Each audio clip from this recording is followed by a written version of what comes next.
یہ سورہ یونس کی آیات نمبر 15 سے لے کر 17 تک ہے، بہت امپورٹنٹ آیات ہیں۔ وَإِذَا تُتْلَى عَلَيْهِمْ آيَاتُنَا بَيِّنَاتٍ، اور جب کبھی بھی ان کافروں پر ہماری روشن آیات تلاوت کی جاتی ہیں، یہ بہت سخت الفاظ آ رہے ہیں، اس سے آپ کو پتا چلے گا۔ یہ ہم اکثر لوگ کہتے ہیں یہ قرآن کا درس دینے والے لوگ سخت مزاج کیوں ہو جاتے ہیں، یہ اعتراض کافر بھی کرتے تھے، قرآن بھائی ہے ہی اتنا سخت۔ یہ تو صوفیاء نے دین پھیلا دیا نا کہ اللہ کی نافرمانی کرو، اللہ بہت بخشنے والا مہربان ہے۔ قرآن سے ذرا رحمت کی آیات اور غضب کی نکالے نا تو 99% جو ہے غضب کی آیات ہے، 1% رحمت کی ہیں۔ یہ ٹھیک ہے کہ اس کی رحمت اس کے غضب پر بھاری ہے، لیکن اللہ تبارک و تعالیٰ اس حوالے سے لوگوں کو چھٹی نہیں دیتا کہ میری نافرمانی کرنی شروع کر دو۔ اور میں امام غزالی کی اس بات کو انڈورس کرتا ہوں جو انہوں نے کیمیائے سعادت میں لکھی کہ ایسے علماء جو اللہ کی رحمت کی آیات سنا سنا کر لوگوں کو دین پر عمل کرنے سے دور کر رہے ہیں، ایسے علماء واجب القتل ہیں۔ کیا تم لوگوں کو یہ بتانا چاہتے ہو، امام غزالی کہہ رہے ہیں کہ قرآن اور انبیاء کا جو سلسلہ ہے یہ سب ڈھکوسلا ہے، یہ قرآن کی دھمکیاں سب جھوٹ ہے، اور تم رحمت کو صحیح سمجھ گئے ہو کہ لوگوں کو ہو کہ اللہ تعالیٰ بڑا غفور رحیم ہے، نبی صلی اللہ علیہ وسلم شفاعت کر لیں گے، تمہاری بخشش ہو جائے گی، جو مرضی کرو، جو کچھ بھی ہے تیرے محبوب کی امت سے ہیں، بے ایمان ہیں، حرام خور ہیں، بے نمازی ہیں، جو کچھ بھی ہے اللہ تیرے محبوب کی امت سے ہیں، اسی بندے کا پتر کو نہیں بننا، سانو اس طرح ہی قبول کر لیں، ہم نے تو بندے کا پتر نہیں بننا، ہمیں اسی طریقے سے قبول کر لیں۔ اللہ، تو اب کافر دیکھیں ان کو بھی بات، اب یہ عربی لنگوسٹک تھی ان کو تو سمجھ آ رہی تھی کہ قرآن کتنے سخت مزاج میں بات کرتا ہے، 2 × 2 = 4، کوئی لگی لپٹی بات نہیں۔ جب ہماری آیات تلاوت کی جاتی ہیں کافروں پر تو کیا کہتے ہیں؟ قال الذین لا یرجون لقاء نأتی بقرآن غیر ھذا او بدل، تو وہ کافر جن کو یہ امید نہیں کہ ان کو مر کے ہماری بارگاہ میں پیش ہونا ہے، ہم سے ملاقات کرنی ہے، وہ کہتے ہیں اے نبی اس قرآن کو بدل دو، اس میں چینجنگ کرو، اٹ از ٹو اسٹرکٹ، بہت سخت فتوے ہیں اس کے قرآن کے اندر، اس کو بدل دو، یا کوئی اور کتاب لے اور ہم اس پر ایمان لے آئیں گے، اس کتاب کو بدلو، یہ بڑی سخت کتاب ہے، تو دھمکیوں پر مشتمل ہے، یہ نہیں کرو گے تو یہ ہو جائے گا، یہ قرآن بڑا سخت ہے، اے نبی اس کتاب کو بدل دو، اکتی بقرآن غیر ھذا، اس قرآن کے علاوہ کوئی اور قرآن لے آؤ، او بدل، یا اس کتاب کو بدل دو۔ اب آگے سے اللہ تعالیٰ کی طرف ذرا فتویٰ سنیں، قل ما یکون لی ان ابدلہ، اے محبوب صلی اللہ علیہ وسلم فرما دیجئے مجھے تو اس چیز کا اختیار نہیں ہے کہ میں اس کتاب کو بدل سکوں، من تلقاء نفسی، اپنی مرضی کے مطابق ڈھال دوں اسے، جو مولوی کرتے ہیں، قرآن کو بدلتے نہیں لیکن اس کا مفہوم بدل دیتے ہیں۔ ان اتبع الا ما یوحى الی، میں تو خود اس کی پیروی کرنے والا ہوں، میں خود اس چیز کا پابند ہوں جو اللہ نے میری طرف وحی کی۔ اور اگلی بات سنیں، یہ حضور صلی اللہ علیہ وسلم کو کہا جا رہا ہے آپ یہ کہیں، اعلان فرمائیں، قل کے ساتھ بات شروع ہوئی ہے، انی اخاف ان عصیت ربی عذاب یوم عظیم، اور مجھے خود اس بات کا خوف لگا ہوا ہے کہ اگر میں محمد صلی اللہ علیہ وسلم بھی اللہ کی نافرمانی کروں تو بڑے دن کا عذاب مجھے بھی آ پکڑے گا۔ کتنے کہتے ہیں بزرگوں نے نمازاں معاف نے، وہ جی اللہ تک پہنچنے کے لیے نمازیں چاہیے، جو پہنچ چکے ہیں ان کو نمازوں کی کیا ضرورت ہے، اور ادھر نبی کے بارے میں کیا بات آ رہی ہے۔ اور یہ آیت 3 دفعہ قرآن میں آئی ہے، یہ والی آیت، قل انی اخاف ان عصیت ربی عذاب یوم عظیم، یہ سورۃ الانعام میں آئی، سورہ یونس میں آئی، یہ ہم نے جو پڑھ رہے ہیں، اور سورہ الزمر کے اندر آئی۔ مجھے خود ڈر ہے اس بات کا کہ بڑے دن کا عذاب مجھے بھی آ پکڑے گا اگر میں نے اپنے رب کی نافرمانی کی۔ قل لو شاء اللہ ما تلوتہ علیکم، اے نبی فرما دیجئے اگر اللہ چاہتا تو میں کبھی بھی یہ کتاب تم پر تلاوت نہ کرتا، میں نے اپنی مرضی سے تو نہیں کیا، یہ اللہ نے میری طرف وحی کی، میری ڈیوٹی لگائی اور میں اس کو سر انجام دے رہا ہوں، اللہ تعالیٰ نے یہ تاج میرے سر پر پہنایا، میں اپنی مرضی سے تو نہیں یہ کر رہا۔ ولا ادراکم، اور نہ اللہ تعالیٰ تمہیں اس کتاب سے باخبر کرتا، اگر اللہ چاہتا تو ایسا نہ کرتا، اس کے بغیر بھی اللہ تعالیٰ قیامت والے دن پکڑ سکتا ہے۔ جو ہماری جبلت کے اندر اللہ تعالیٰ نے حق اور باطل کا مادہ رکھ دیا ہے، انبیاء کرام علیہ السلام کتابیں نہ بھی آئیں تب بھی ہم اکاؤنٹیبل ہیں اللہ کی بارگاہ میں۔ اور میں اکثر کہتا ہوں ہالی ووڈ کی فلم کے اینڈ پہ بھی سچ کی جیت دکھائی جاتی ہے اور جھوٹ کی شکست، ہماری انسٹنکٹ میں یہ چیز موجود ہے کہ سچ اچھا ہے، جھوٹ برا، کسی کو دھوکہ دینا برا ہے اور کسی کے ساتھ خیر خواہی کرنا اچھا. یہ ہماری جبلت میں ہے. کتابوں اور انبیاء کی تعلیمات کے بغیر بھی ہر انسان کو یہ بات پتا ہے. تو اللہ تعالیٰ چاہتا تو کتابوں کے بغیر بھی اکاؤنٹیبلٹی کر سکتا تھا. تو اے نبی فرما دیجئے اگر اللہ تعالیٰ نہ چاہتا میں کبھی یہ تلاوت بھی نہ کرتا اور نہ یہ تم کو آگاہ کیا جاتا ہے اس کتاب کے اوپر. یہ تو اللہ کی مرضی سے ہو رہا ہے. فَقَدْ لَبِثْتُ فِيكُمْ عُمُرًا مِّن قَبْلِي، تو اے کفار مکہ میں اپنی عمر کا ایک اچھا خاصا حصہ تم میں گزار چکا ہوں. افلا تعقلون، اب بھی تمہیں عقل نہیں آتی کہ 40 سال میری زندگی کے تم میں گزرے، کیا تم نے مجھے کبھی جھوٹ کہتے ہوئے سنا؟ میرے 40 سال کے کریکٹر کو اللہ نے تم سے منوایا، صادق اور امین تم نے مجھے کہا. میں نے ایک عمر کا حصہ تم میں گزارا ہے، تمہیں عقل نہیں آتی کہ میں جھوٹ بولنے والا نہیں، اور میری زندگی ایک کھلی کتاب ہے تمہارے سامنے کہ آج تک میں نے کسی شاعر کی شاعری نہیں کی، کسی فلاسفر کی شاگردگی اختیار نہیں کی. میں امیین میں پیدا ہوا ہوں. حتیٰ کہ اس کا کلائمیکس تو سورۃ العنکبوت کے اندر موجود ہے آیت نمبر 48 میں کہ اے محبوب صلی اللہ علیہ وسلم اس کتاب کے نزول سے پہلے نہ تو آپ کوئی چیز پڑھ سکتے تھے اور نہ اپنے دائیں ہاتھ سے لکھ سکتے تھے، ورنہ کافر کہتے ہیں کتاب آپ نے خود لکھ دی ہے. آپ امی تھے، یہ آپ کی خوبی تھی. ہمارا امی ہونا ہمارے لیے نٹوریس ہے، اور نبی کے نبوت کی دلیل یہ ہے کہ ایسا کلام لے کر آئے کہ بڑے بڑے شعراء نے اپنے کلام پھاڑ دیے. تو یہ اللہ کا کلام ہے. میں نے ایک عمر تم میں گزاری ہے، کیا تمہیں عقل نہیں آتی؟ فمن اظلم ممن افترى علی اللہ کذبا، تو اس سے بڑھ کر ظالم کون ہے؟ اس سے بڑھ کر ظالم کون ہے جو اللہ پر جھوٹ باندھ دے؟ کیا مطلب؟ جب تم مجھے صادق اور امین مانتے ہو تو سب سے بڑا مجرم میں ہوں گا اگر اللہ پر جھوٹ باندھ رہا ہوں. لیکن میں تو نہیں ہوں، تم خود بھی مانتے ہو کہ میں صادق اور امین ہوں. تو اب اگلا فتویٰ تم پر ہے. او کذب بآیاتی، یا اس سے بڑھ کر ظالم کون ہے کہ جو اللہ کی آیات کا انکار کرتے، یعنی تم اے کفار مکہ، اصل ظالم تم. انہ لا یفلح المجرمون، بے شک وہ ایسے مجرمین کو فلاح نہیں دیتا، ایسے مجرمین فلاح پانے والے نہیں ہیں. والعیاذ باللہ تعالی. تو بھائیو، نبی اپنی پیدائش سے لے کر اعلان نبوت تک اللہ تعالیٰ کی خاص حفاظت میں ہوتا ہے. الحمدللہ. یہاں آپ صلی اللہ علیہ وسلم کی اس 40 سالہ زندگی کو دلیل نبوت کی بنائی گئی، یہ اس بات کا ثبوت ہے. اللہ اکبر.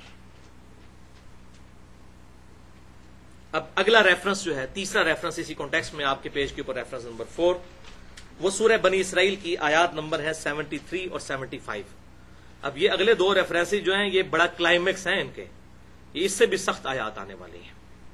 لیکن ظاہر قرآن کی ہیں، میں نے خود نہیں لکھی. میں تو الحمدللہ یہ مقدمہ سمجھانے کی کوشش کر رہا ہوں. اب کئی لوگ کہیں گے جی کسی نے اس کو ٹاپک آج تک نہیں بنایا، تنوں کیڑی تکلیف ہے؟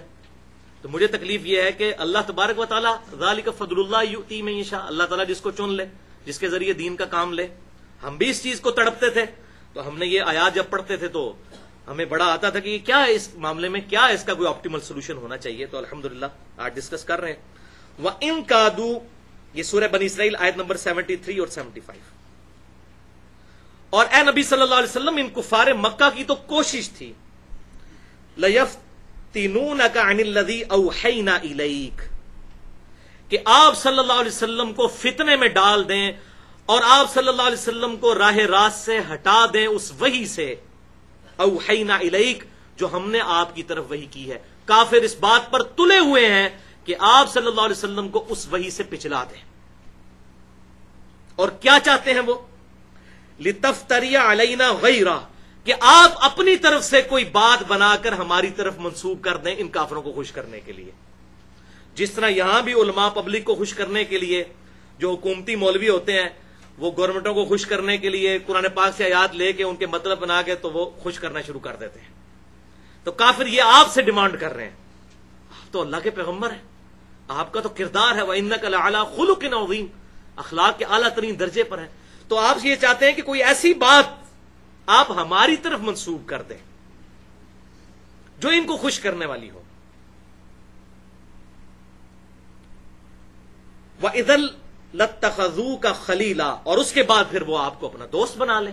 جب آپ ان کی مرضی کی بات کر دیں تو آپ ان کے پھر خلیل بن جائیں. یہ چاہتے ہیں کہ آپ اپنی مرضی سے کوئی بات اللہ کی طرف منسوب کر دیں. ولولا ان ثبتناک لقد کدت ترکن، اور اے محبوب صلی اللہ علیہ وسلم اگر ہم آپ کو ثابت قدم نہ رکھتے، یہ وہ بات آ رہی ہے جو میں کہہ رہا ہوں کہ نبی کو اللہ تعالیٰ حفاظت کرتا ہے.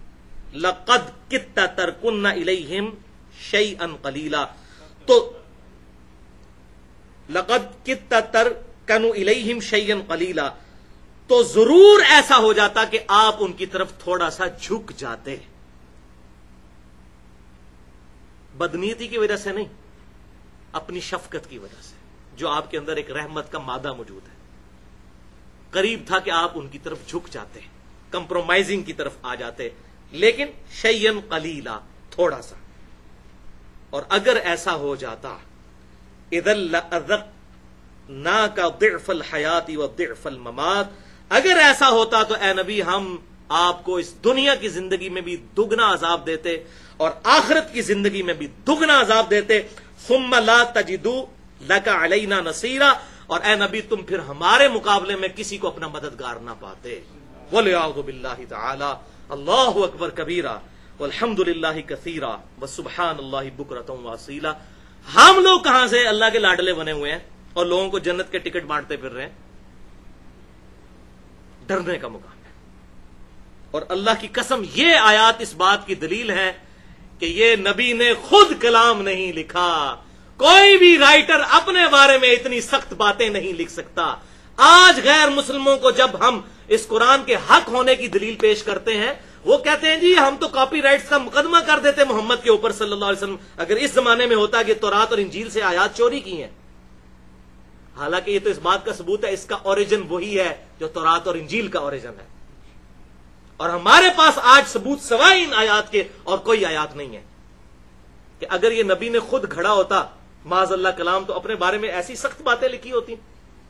کون اپنی کتاب لکھتے ہوئے اپنے بارے میں اتنے فتوے لکھتا اپنے خلاف؟ یہ آیات اس بات کا ثبوت ہے. اور اگلی آیت تو اس کا کلائمیکس ہے، سورۃ الحاقہ آیت نمبر 43 سے لے کر 48. تنزیل من رب العالمین، یہ کتاب اتاری گئی ہے اس رب کی طرف سے جو سارے جہانوں کا رب ہے، پالنے والا ہے.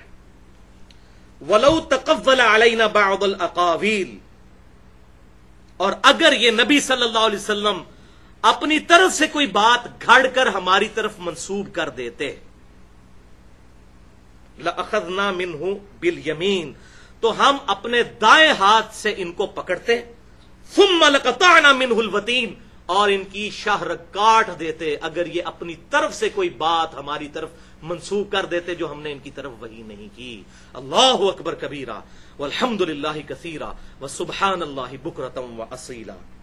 فما منکم من احد عنہ حاجزین، تو پھر کون ہے تم میں سے کوئی ایک کہ جو ان کو ہم سے بچا سکتا اگر یہ ہماری طرف کوئی غلط بات منسوب کر دیتے. وَإِنَّهُ لَتَذْكِرَةٌ لِّلْمُتَّقِينَ، اور بے شک یہ کتاب تو ہے نصیحت ان کے لیے جو واقعی ڈر جائیں، جن کو ڈر ہے کہ ہماری مرضی کے بغیر ہمیں کسی نے پیدا کیا ہے اور وہ ہمیں پوچھے گا اور ہم اس سے بچ نہیں سکتے اگر اس کی فرما برداری نہیں کریں گے. تو یہ بھائیوں آیات اس بات کا ثبوت ہے. لہذا یہاں پر ایک پوائنٹ بھی میں کلیئر کر دوں، غلام احمد قادیانی کے جو فالوورز ہیں انہوں نے اسی آیت کو دلیل بنایا کہ اگر غلام احمد قادیانی نے وحی کا دعویٰ کیا تھا تو اللہ تعالیٰ اس کی شارک کاٹ دیتا نا اس قرآن کی آیت کے تحت، کیونکہ اللہ نے کہا کہ اگر کوئی ہماری طرف بات یہ نبی منسوب کرتے تو ہم ان کی رگے جہاں کاٹ دیتے. تو یہ بات یاد رکھیں، قرآن کے کانٹیکسٹ میں یہ اس شخص کے بارے میں ہے جس کو اللہ نے نبی بنایا ہو. جس کو نبی نہیں بنایا وہ جھوٹا، تو وہ بخاری مسلم میں ہے کہ قیامت اس وقت تک قائم نہیں ہوگی جب تک کہ 30 جھوٹے دجال پیدا نہ ہوں. ہر ایک دعوی نبوت کرے گا، اور ایک تو آپ صلی اللہ علیہ وسلم کی مبارک زندگی میں ہوا اور آپ صلی اللہ علیہ وسلم نے صحابہ کرام کو اس کی پریڈکشن کی تھی کہ تم لوگ اس کے خلاف قتال کرو گے. وہ امت پر چھوڑا کہ جو جھوٹا دعوی نبوت کرے گا امت اس کے خلاف لڑے گی. یہ اس شخص کے بارے میں ہے جس کو اللہ نے نبی بنایا اور پھر وہ یہ کرے. لیکن ایسا نہیں ہوا، یہ بات سمجھانے کے لیے ہے. اور یہ غصہ نہ سمجھیے گا نبی صلی اللہ علیہ وسلم پر ہے، یہ ان کافروں پر غصہ ہے کہ تم کہتے ہو اس نبی نے بنا لیا بنا لیا بنا لیا بنا لیا. یہ کبھی نہیں ایسا کر سکتے. جنہوں سی پنجابی کہنے نا آخنا تی نو تے سنانا نو نو، کہنا جو ہے وہ بیٹی کو اور سنانا بہو کو. یہ غصہ سارا کافروں کے اوپر ہے، نبی صلی اللہ علیہ وسلم پر نہیں ہے. یہ اللہ کا اسلوب ہے. سورہ الزخرف میں ہے ان کان للرحمن ولد فانا اول العابدین. اے محبوب صلی اللہ علیہ وسلم فرما دیجئے اگر بالفرض اللہ کا کوئی بیٹا ہوتا سب سے پہلے میں اس کی عبادت کرتا. اب یہ نہیں کہ اللہ کا کوئی بیٹا ہے، یہ سمجھانے کے لیے کرسچنز کہتے تھے عیسیٰ علیہ السلام اللہ کے بیٹے ہیں، مشرکین عرب کہتے تھے یہ فرشتے اللہ کی بیٹیاں ہیں. تو نبی صلی اللہ علیہ وسلم کی مبارک زبان سے کہلوایا گیا قل ان کان للرحمن ولد فانا اول العابدین. اے محبوب صلی اللہ علیہ وسلم آپ فرما دیجئے اگر بالفرض اللہ کا کوئی بیٹا ہوتا سب سے پہلے میں اس کو پوچھ رہا ہوتا. تو بیٹا کوئی نہیں ہے، یہ بات سمجھانے کے لیے. تو یہ بھائیو آیات اس بات کی دلیل ہے کہ ہمارے محبوب صلی اللہ علیہ وسلم نے یہ کتاب خود نہیں لکھی، بلکہ اللہ تعالیٰ کا کلام من و عن اسی طریقے سے پہنچا دیا، چاہے اپنے بظاہر اپنے خلاف بھی باتیں موجود تھیں. لہذا ایک دفعہ درود شریف ہو جائے اللہم صلی علی محمد وعلی آل محمد کما صلیت علی ابراہیم وعلی آل ابراہیم انک حمید مجید. اللہم بارک علی محمد وعلی آل محمد کما بارکت علی ابراہیم وعلی آل ابراہیم انک حمید مجید.